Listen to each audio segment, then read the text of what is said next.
Hello student, तो देखिए हम लोग डिटर्मिनेंट में हम लोग पढ़ लिए थे एक्सरसाइज 4.3 पर जो बताए थे एरिया ऑफ ट्रायंगल का आप लोग कर लेंगे। और इसके बाद हम लोग देखते हैं एक्सरसाइज 4.4 में क्या दिया है। तो देखिए सीधे एक्सरसाइज में ही आ जाइए। तो हम एक्सरसाइज कराएंगे नहीं, उसमें कुछ क्वेश्चन हैं जो हम बता देते हैं, एक दो मीनिंग। इसमें माइनर कोफैक्टर का पूरा रोल है। तो माइनर कोफैक्टर हम आपको समझा चुके हैं, एक बार अच्छे से देख लीजिएगा मैट्रिक्स चैप्टर में। तो जैसे एक क्वेश्चन दिया, इसमें एक क्वेश्चन ही लिख लेते हैं। जैसे क्वेश्चन नंबर 3 दिया एनसीईआरटी एक्सरसाइज 4.3 में, क्वेश्चन ही लिख कर समझा देते हैं। Using cofactor of element of second row, question दिया है using cofactors of using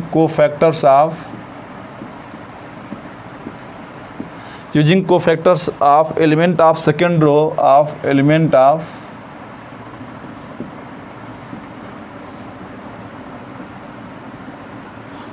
of second row evaluate करना है आपको।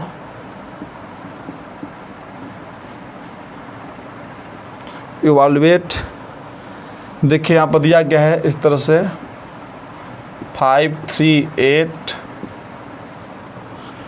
2 0 1 1 2 3। ये डेल्टा जो होता है डिटर्मिनेंट का सिंबल होता है। तो डिटर्मिनेंट की वैल्यू निकालनी है। तो हम बताए थे कि देखिए ये जो साइन था ये कोफैक्टर मैट्रिक्स का था, plus minus plus minus plus minus plus minus plus. ये कोफैक्टर मैट्रिक्स का साइन होता है। ये प्लस यहाँ क्यों होता है? क्योंकि A11 होता है। तो A11 क्या इवन प्लेस है, A12 ऑड है, क्योंकि A11 होता है, ये A12 होता था, ये A13 होता था। इसीलिए आप समझ रहे हैं कि साइन कैसे है, सब बता चुके हैं। अब स्टूडेंट यहाँ पर हमें इवाल्युएट करना है, मतलब डिटर्मिनेंट की वैल्यू निकालनी है। तो आप चाहें तो इस रो का यूज करके निकाल लीजिए, इस कॉलम का कैसे भी निकाल सकते हैं। लेकिन यहाँ पर्सनल बोला गया है कि आपको सेकेंड रो का ही यूज करके निकालना है। तो सेकेंड रो क्या है? ये है सेकेंड रो। तो निकालिए सेकेंड रो का यूज करके डिटर्मिनेंट की वैल्यू। क्या आता है सेकेंड रो में? Minus plus minus. तो इसको माइनस के साथ लेंगे तो ये -2 हो जाएगा ब्रैकेट में। तो 2 का ये रो और ये कॉलम छोड़ दिए। 3 3 जा कितना हो गया? 9 और ये 2 जा 16 हो गया। जीरो को क्या लेना है? -0 पूरी कहानी को जीरो कर देगा। तो जीरो को हटाइए, अब सीधे आ जाइए 1 पर।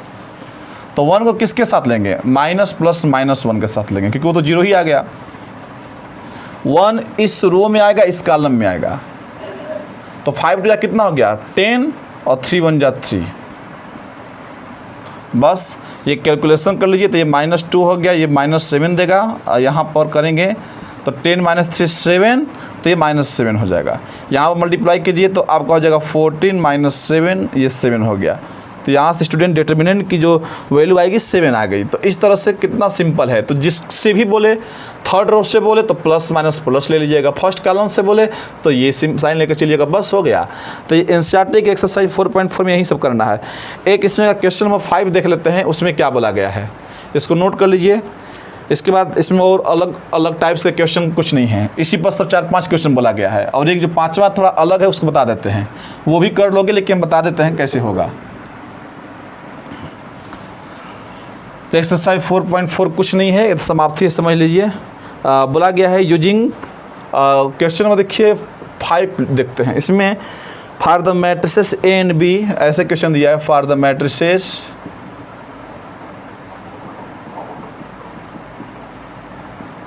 A and B verify that, में वेरीफाई करना है, verify that AB transpose equal to B transpose A transpose. यहाँ पर आप AB डैश भी लिख सकते हैं, कोई दिक्कत नहीं है। बुक में देख लीजिएगा क्या है। यहाँ पर AB डैश करेंगे तो B dash A dash, dash तो ट्रांसपोज की ही बात करता है। तो AB transpose equal to B transpose A transpose, ये प्रूफ करना है। और वैल्यू दी गई है, A की जो वैल्यू दी गई है 1 -4 3। और स्टूडेंट जो B की वैल्यू दी गई है, B की वैल्यू दी गई है -1 2 1। अब देखिए इस क्वेश्चन को करना है, यहाँ भी बच्चे गलती कर सकते हैं, इसलिए हम इसको बता रहे हैं। पहले तो LHS क्या है, AB है, फिर ट्रांसपोज है। तो पहले AB निकालिए, पहले AB क्या मतलब प्रोडक्ट निकालिए। देखिए ये AB प्रोडक्ट पॉसिबल है कि नहीं।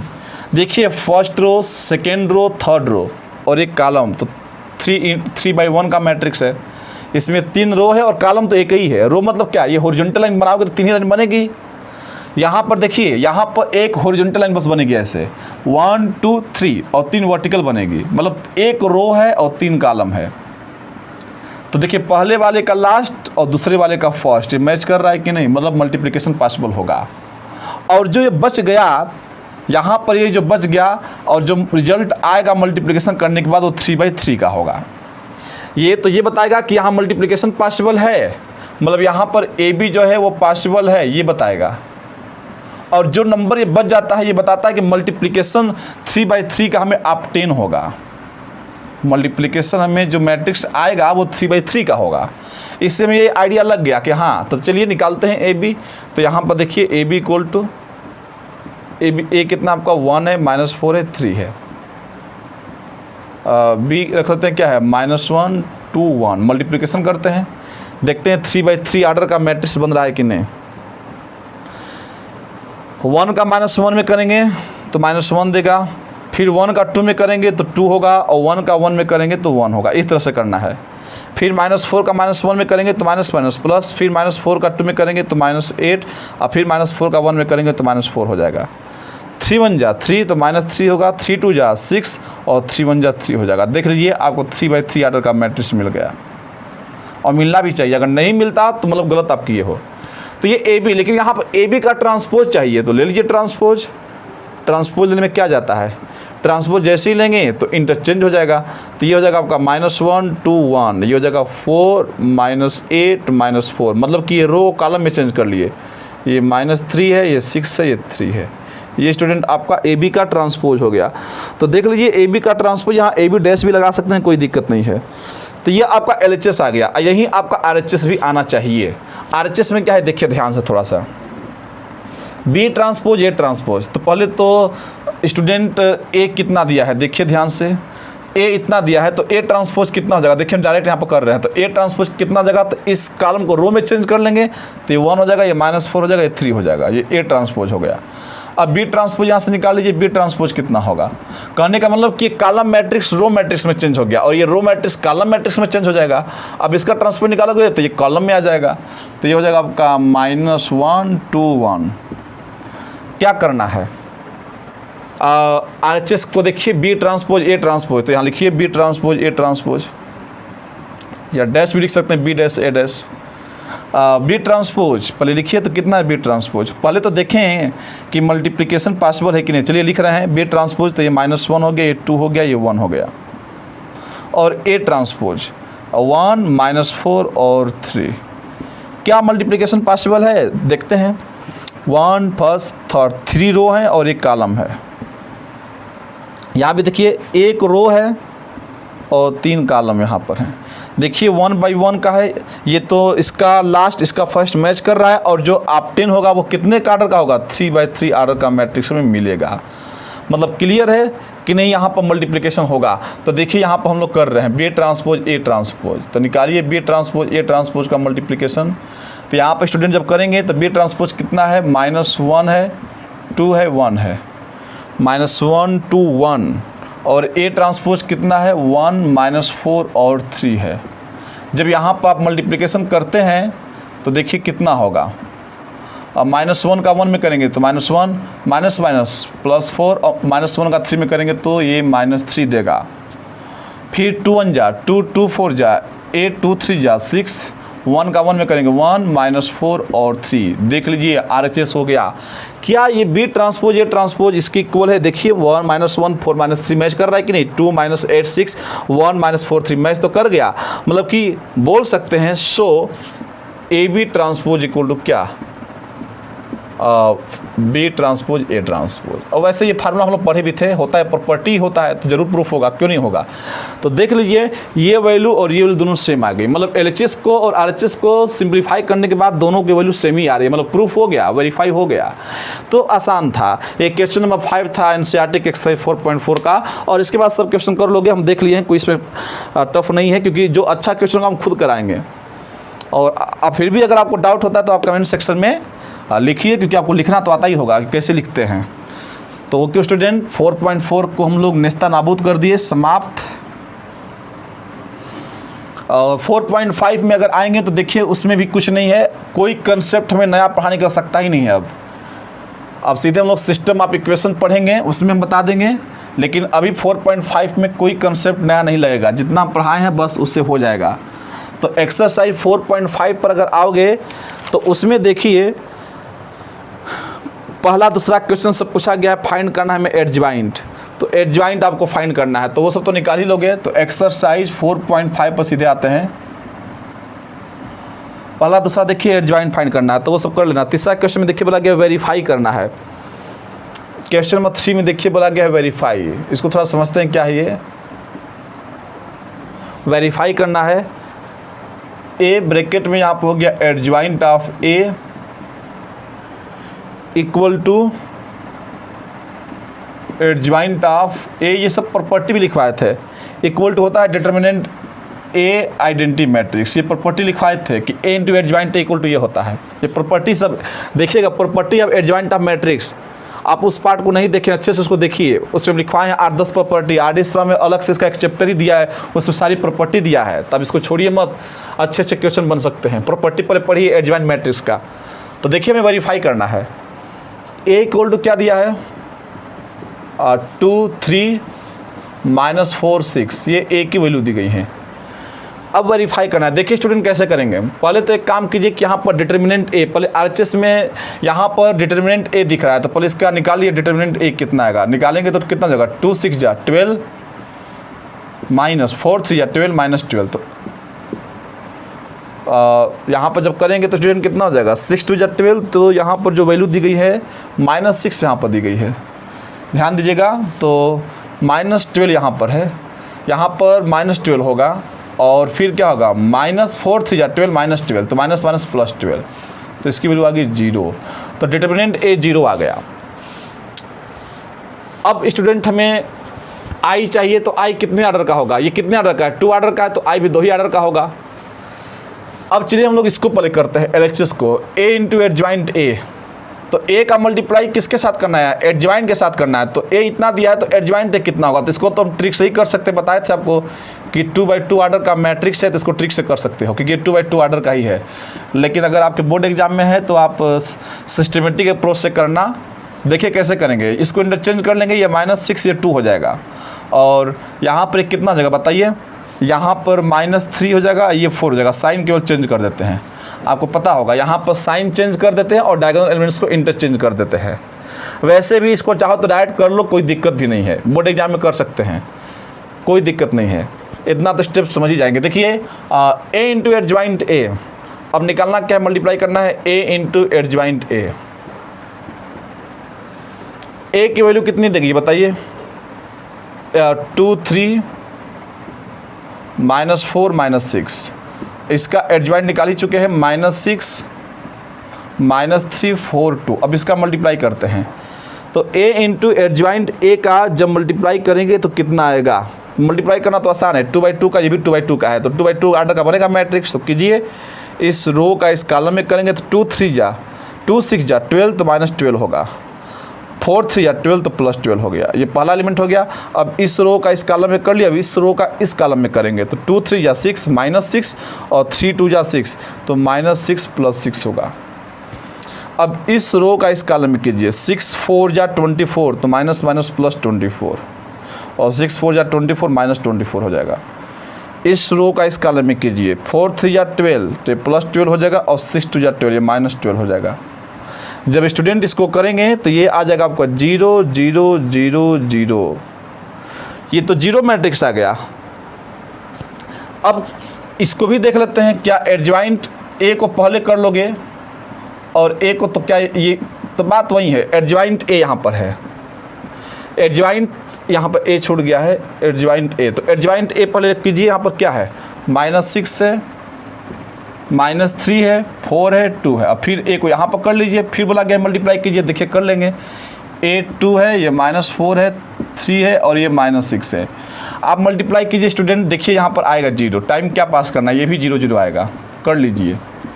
तो ये भी 0 0 आ गया, मतलब ये भी इक्वल हो गया आपस में। अब determinant A determinant A into I का मल्टीप्लाई करना है। तो डिटर्मिनेंट ए कितना है बताइए, 0 आ ही चुका है। और आइडेंटिटी मैट्रिक्स यहाँ पर किसका लोगे, 2×2 ऑर्डर का लोगे, 0 1, क्योंकि आई है यहाँ पर 2 ही ऑर्डर का है तो I2 लोगे, और 0 का एंट्री करोगे, मल्टीप्लाई करोगे तो ये भी क्या आ गया, 0 ही आ गया। कहने का मतलब स्टूडेंट कि ये भी 0 मैट्रिक्स प्रूफ हो गया, ये भी, तो तीनों ही तो 0 आ गए, तो आपस में इक्वल हो गया, प्रूफ हो गया। तो बहुत आसान है, देख सकते हैं, इसको नोट किए तो हम कैमरे में देखते हैं। तो ओके स्टूडेंट, बहुत अच्छे से आप लोग कर पा रहे होंगे, देखिए कर सकते हैं एकदम। और भी इसमें क्वेश्चन देखेंगे तो आपको समझ में आएगा। वैसे क्वेश्चन नंबर 4 में दिया है 3 ऑर्डर का दिया है, यही प्रूफ करने के लिए बोला है। तो एडजॉइंट निकाल ही सकते हैं, 3 ऑर्डर का भी निकालने का तरीका हम बता चुके हैं। एडजॉइंट मैट्रिक्स अच्छे से एकदम इनवर्स बताए थे कि ए इनवर्स कैसे निकलेगा, एडजॉइंट ए अपॉन डिटर्मिनेंट ए। तो एकदम उसको अच्छे से देखिएगा, उस वीडियो को जो हम बताए हैं, जिसमें पूरा एक उसका लेक्चर अलग से बनाए हैं इनवर्स का। तो क्वेश्चन 5 to क्वेश्चन 9 में स्टूडेंट सब इनवर्स ऑफ मैट्रिक्स फाइंड करना है, और उसके लिए कौन सा लगाओगे formula, A inverse equal to adjoint A upon determinant A. ये हम बता चुके हैं फार्मूला, अब प्रूफ भी करवाते कैसे आएगा। तो स्टूडेंट इसको आप स्किप मत करना, एकदम करना। इसका हम 5 to 9 तक के भी क्वेश्चन नहीं कराएंगे, क्योंकि सबका इनवर्स ही निकालना है और बहुत आसान है। तो पहले इनवर्स में क्या करोगे, पहले एडजॉइंट निकालोगे, पहले डिटर्मिनेंट निकालोगे। पहले डिटर्मिनेंट निकालना, अगर डिटर्मिनेंट ए 0 आ गया तब तो उसका इनवर्स एग्जिस्ट करेगा ही नहीं, सब पढ़ा चुके हैं, क्योंकि सिंगुलर मैट्रिक्स हो जाता है वो। आज जब डिटर्मिनेंट नॉट इक्वल टू 0 आएगा तभी ए इनवर्स एग्जिस्ट करेगा। तो पहले इनवर्स निकालने से पहले उस मैट्रिक्स का डिटर्मिनेंट निकाल लीजिएगा। अगर डिटर्मिनेंट 0 आ गया तब तो डायरेक्ट आंसर लिख देना, इनवर्स डज नॉट एग्जिस्ट। अगर 0 नहीं आएगा तब तो आपको पूरा एडजॉइंट निकालना पड़ेगा। तो एडजॉइंट निकालने से पहले आप डिटर्मिनेंट निकालिएगा। तो आप करना ट्राई, सारे क्वेश्चन कर लोगे, नहीं आएगा तो कमेंट सेक्शन में कमेंट करना। तो स्टूडेंट क्वेश्चन करते हैं, क्वेश्चन नंबर 10। देखिए एक क्वेश्चन आपको इसमें का हम बताते हैं, थोड़ा सा आपको याद भी आ जाएगा। Find the inverse of each of the matrices, find the inverse of the matrices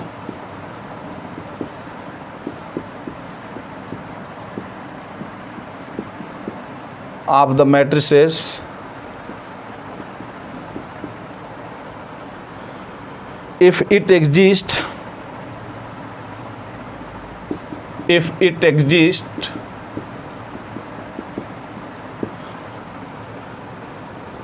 यहाँ पर दिया गया है 1 -1 2 0 2 -3 3 -2 4 बोला गया है कि हमें इसका इन्वर्स निकालना है। तो देखिए स्टूडेंट एक करके आपको दिखा देते हैं, क्योंकि वो बहुत पहले बताए थे, तो आप देख लीजिएगा ज़रूर, लेकिन एक इसको भी अगर देख लोगे तो समझ लीजिए एकदम क्लियर हो जाएगा कैसे निकालते थे इन्वर्स। तो ए इन्वर्स निकालने के लिए पहले आपको निकालना पड़ेगा डिटर्मिनेंट ए। तो डिटर्मिनेंट ए निकालिए, बताइए डिटर्मिनेंट ए निकालना आसान कहाँ से पड़ेगा। तो आप इसको एक्सपेंड कर लीजिए, इसमें एक 0 जल्दी आ जाएगा। तो अब कैसे चलते हैं, plus minus plus minus plus minus plus minus plus, यही चलते हैं। तो इस एलॉन्ग आप चाहे तो रो के लंगे इसके लंग एक्सपेंड कर लीजिए, इस पर 0 जल्दी आ जाएगा। तो ये 1 लेंगे यहाँ पर, तो 1 × तो 1 लेंगे तो स्टूडेंट क्या करोगे, यहाँ पर 1 को प्लस के साथ लेंगे तो 1 का ये कॉल छोड़ दोगे, 2 4 जा 8 3 2 जा 6 माइनस माइनस प्लस, तो -6 हो जाएगा।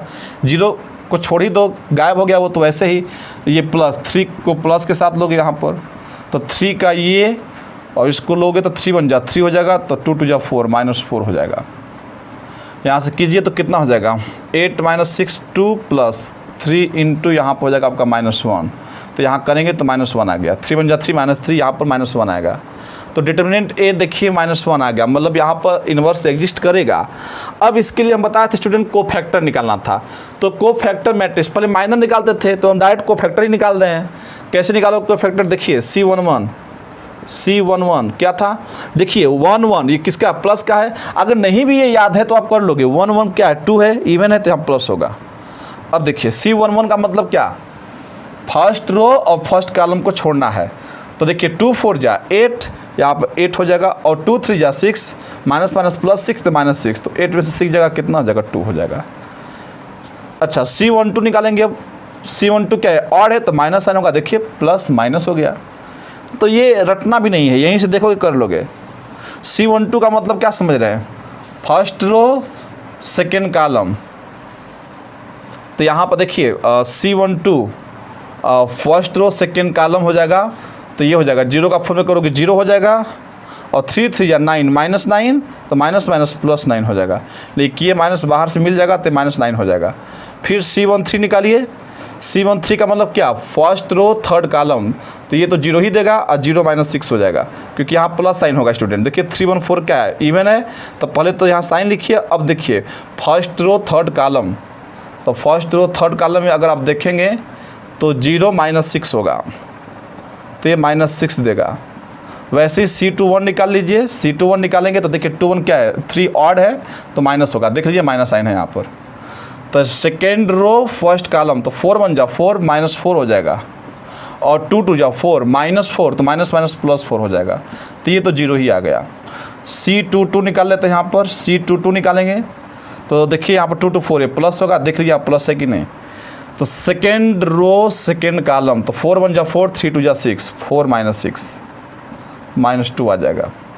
C23 निकाल लेते हैं, 2 3 क्या हो गया, 5 ऑड है, माइनस यहाँ माइनस है, कोई दिक्कत नहीं, कर लेंगे। देखिए second row third column, second row third column, तो 2 1 जा 2 -2 3 1 जा 3 -3, तो +3 हो जाएगा, तो यहाँ हो जाएगा -2 +3 हो जाएगा, 3 में से 2 जाएगा 1, और ये माइनस बाहर मिल जाएगा तो -1। देख लीजिएगा स्टूडेंट, कोई मिस्टेक तो नहीं हो रहा है, अगर हो भी रहा होगा तो आप समझ जाएंगे, उसके लिए हम सॉरी बोलते हैं, क्योंकि साइन में कहीं मिस्टेक हो सकता है, वैसे होगा नहीं, देख लीजिएगा। देखिए 3 1 क्या हो गया, 4 क्या है, आपका इवन है तो प्लस होगा, देख लीजिए यहाँ प्लस है कि नहीं, यही तो है C31 का पोजीशन प्लस। तो इस रो को, इस कॉलम को छोड़ दीजिए, 3 1 जा 3 प्लस हो जाएगा, और 2 2 जा 4 -4, तो 3 -4, 3 -4 का मतलब क्या, -1। फिर यहाँ पर C32 निकालिए, देखिए 32 क्या है, ऑड है, माइनस होगा, यहाँ भी देखिए माइनस है। Third row second column, third row second column, तो 3 1 जा 3 -3, तो 0 ही हो गया, तो ये -3 और -0, तो माइनस माइनस +3 हो जाएगा। यहाँ पर C33 निकालेंगे, तो देखिए 3 3 6 है, प्लस है, तो लास्ट में प्लस ही आता है, बस थर्ड रो थर्ड कॉलम छोड़िए, 2 1 जा 2, तो यहाँ पर आपका हो जाएगा 2 -0, तो ये 2 ही आ गया। बस अब क्या करना है, आपको बता दिया गया था कि जब भी एडजॉइंट निकालते हैं स्टूडेंट तो क्या करते हैं, एडजॉइंट निकालने के लिए यहाँ पर आपको याद पड़ रहा होगा, एडजॉइंट A इक्वल टू क्या था, कोफैक्टर मैट्रिक्स का ट्रांसपोज लेते थे, कोफैक्टर मैट्रिक्स का यहाँ पर ट्रांसपोज ले लेते थे। तो एडजॉइंट A इक्वल टू, यहाँ पर लिखिए कोफैक्टर मैट्रिक्स क्या क्या बना, तो देखिए C11 तो 2 -9 -6 बना, 2 -9 -6 0 -2 -1, ये हो गया -1 3 2। अब स्टूडेंट इसका ट्रांसपोज लगा लीजिए यहाँ पर, तब जाकर आपका आएगा एडजॉइंट A। तो इसका ट्रांसपोज लीजिए, तो चेंज कर लेंगे इसको, तो ये हो जाएगा 2 -9 -6 0 -2 -1 -1 3 और 2। देख लीजिए स्टूडेंट कितना आसान है, हो गया, एडजॉइंट आ गया। अब A इनवर्स निकालना है, तो आपको पता है कि A इनवर्स इक्वल टू क्या था, adjoint A upon determinant A, यही था फार्मूला, तो बस यहाँ पर लगा लीजिए फार्मूला। तो आसान है करना। अब तो कैसे करोगे, तो इसको तो आप नोट कर ही लिए होगे। यहाँ पर देखिए, यहाँ पर यहीं पर कर लेते हैं, एडजॉइंट A कितना है, देखिए यही है 2 है, 0 है, -1 है, ये -9 है, -2 है, 3 है, ये -6 है, -1 है, ये 2 है, और अपान डिटर्मिनेंट A, इसको स्टूडेंट नोट कर लीजिए थोड़ा सा। तो देखिए यहाँ पर अपान क्या करना है, बस इतना मिटा देते हैं, अपान डिटर्मिनेंट A कितना है, देखिए निकाल चुके थे, -1 है, ये तो और आसान है, बस -1 से डिवाइड कर दिए तो माइनस साइन अंदर भेज देंगे, तो ये -2 हो जाएगा, ये 0 हो जाएगा, बस माइनस साइन बदल देगा, -1 ये +9 हो जाएगा, ये -+2 हो जाएगा, ये -3 हो जाएगा, यहाँ -+6 हो जाएगा, -+1 और माइनस ये -2 हो जाएगा। ये स्टूडेंट आपका जाकर आंसर आ गया। अगर मान लीजिए कि यहाँ पर डिटरमिनेंट A 2 आता तो 2 को अंदर भेज देते सबके, 3 आता 3 को अंदर सबके भेज देते। तो आसान कितना है, क्या इसमें कुछ भी नहीं है, कोफैक्टर मैट्रिक्स निकाल लीजिए, उसका ट्रांसपोज लेकर के डिटरमिनेंट A की वैल्यू से डिवाइड कर दीजिए, आ जाएगा। इसमें कुछ है नहीं, एकदम कर सकते हैं, एकदम ईजिली आप कर लोगे। तो ओके स्टूडेंट, इसमें क्वेश्चन कीजिए, और भी इसमें अगर इम्पोर्टेंट क्वेश्चन होगा तो हम और करा देंगे 2-3 क्वेश्चन अच्छे। अदरवाइज आप कर सकते हैं, ऐसा नहीं है। तो ये 10 क्वेश्चन था, और भी हम देख लेंगे, अगर कुछ अच्छे क्वेश्चन मिलेंगे तो हम बता देंगे। लेकिन आज के लिए बस इतना ही रहेगा। ओके स्टूडेंट, आप एकदम मेहनत करते रहिए। All the very best.